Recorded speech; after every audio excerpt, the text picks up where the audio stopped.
¿Qué tal? ¿Cómo están? En esta ocasión les voy a contar, les voy a hablar sobre el libro Noticia un secuestro, escrito por Gabriel García Márquez.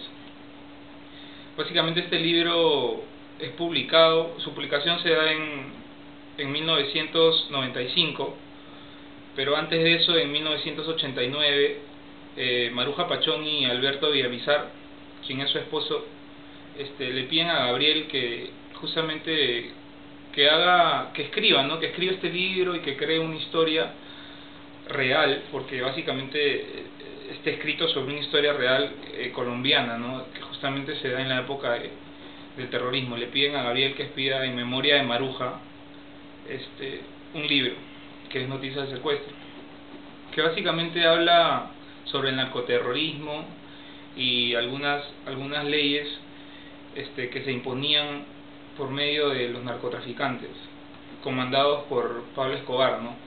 Si nosotros más o menos recordamos un poco la serie de Pablo Escobar, nos vamos a dar cuenta que en algunos capítulos lo que está en el libro, si agarran y leen el libro, se van a dar cuenta que algunos capítulos que hemos visto en televisión están plasmados en el libro, tal y cual como sucedieron, ¿no? En este caso, el libro habla sobre básicamente los extraditables, que era el grupo que manejaba Pablo Escobar, que justamente habían cometido varios atentados. Uno de los delitos fue el secuestro de Maruja, quien era una periodista importante de un diario, y el de Beatriz de Guerrero, quien era su cuñada y asistente también a la vez.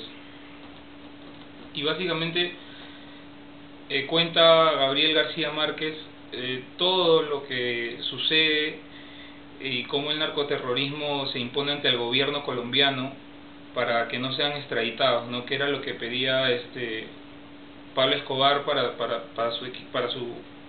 su equipo narcoterrorista. Se sabe también que Colombia ha sido un país dominante, y dentro de su flora y fauna, todo lo que tiene, también tenía oculto este problema del narcoterrorismo, como ya todos sabemos, ¿no? Entonces, lo que narra el libro es básicamente lo que el narcoterrorismo quería para consigo mismo, y lo que quería que el gobierno colombiano le otorgue. ¿De qué manera lo lograron? O querían conseguir su objetivo, es pidiéndoles haciendo estos delitos, justamente los secuestros, secuestrando gente importante, hijos de presidentes, allegados al gobierno colombiano. En este caso, por ejemplo, el presidente. Para esto, cuando ya sucedían estos secuestros, se creó un decreto comandado por el presidente Julio César Turbay.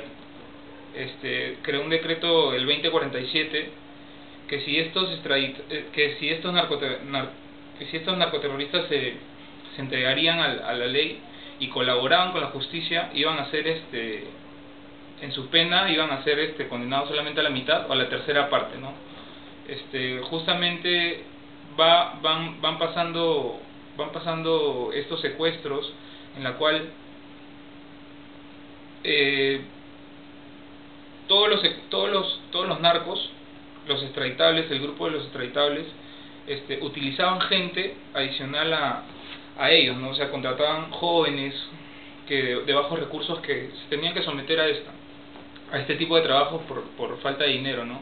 Era una época en que el dinero y la droga movía a Colombia, en realidad, ya no tanto el gobierno, sino esto que pasaba en realidad, el narcoterrorismo, y justamente en la época de Pablo Escobar. La justicia y el gobierno, conjuntamente con la policía, no les era tan difícil de saber quiénes estaban detrás de todos estos secuestros, ¿no? Pero ¿por qué? Porque ya básicamente a los secuestradores los identificaban por su modo de actuar y de hablar, a pesar de que ellos se cubrían con máscaras y a veces con maquillaje. En conclusión, después de que son liberadas estas personas, surge ya el encarcelamiento de estos secuestradores y narcos, que siempre lo que ellos querían para su bien y pedían era que no se les extradita a los Estados Unidos, ¿no? Que justamente este decreto lo creó Julio César Turbay, pero el que iba a seguir con esto era César Gaviria, quien después de Julio César Turbay, justo en el cambio de gobierno, él iba a seguir con este decreto que él había creado, ¿no? Y así fue. Y bueno, la historia que sabemos básicamente, que es lo que hemos visto en la serie, ¿no? Si muchos se acuerdan y han seguido la serie, se van a dar cuenta de que este libro narra básicamente todo eso. No al pie de la letra de lo que sucede en la serie, pero sí es un 80, un 75% de lo que de mitad de serie para adelante ya viene sucediendo en Colombia, ¿no? Yo me engancho con el libro, ¿por qué? Porque al leerlo me parece que está escrito en un contexto narrativo que básicamente Gabriel García Márquez lo maneja tal cual, ¿no? Es un género narrativo y te engancha porque es como si estuvieras leyendo una novela, ¿no? Y te interesa saber porque obviamente habla básicamente de la vida, de cómo un país se puede convertir se puede dominar en base a dinero, en base a chantajes, secuestros, a muerte y todo lo que básicamente ya conocemos en lo que ha sucedido en Colombia, ¿no? Les recomiendo que lean el libro, es muy muy interesante y se van a enganchar porque Gabriel García Márquez tiene eso de atrapar al lector, contándole una historia y no haciéndola aburrida, sino que por el contrario te interesa más. Espero que les haya gustado este resumen. Gracias.